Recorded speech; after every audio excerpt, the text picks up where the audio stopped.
तुम अपने रुख से पर्दे को हटाओ तो गजल छेड़े। तुम अपने रुख से पर्दे को हटाओ तो गजल छेड़े। कुछ अपने हुस्न की खुशबू उड़ाओ तो गजल छेड़े। कुछ अपने हुस्न की खुशबू उड़ाओ तो गजल छेड़े। सुना है चांद को तुम हुस्न के जलवे दिखाती हो।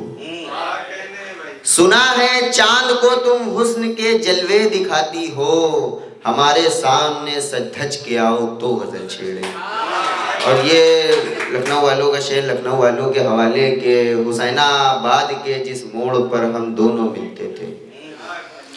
हुसैनाबाद के जिस मोड़ पर हम दोनों मिलते थे, उसी एक मोड़ पर मिलने तुम आओ तो गजल छेड़े। हुसैनाबाद के जिस मोड़ पर हम दोनों मिलते थे, उसी एक मोड़ पर मिलने तुम आओ तो गजल छेड़े। बहुत दिन से तुम्हें हंसते हुए देखा नहीं जाना।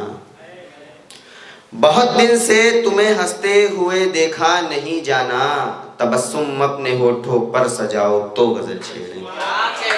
तबस्सुम अपने होठों पर सजाओ तो गजल छेड़े। और मक्ता मुलाहिज़ा फरमाए कि जवानी देखकर उसकी ये बोला अल्तमश उससे।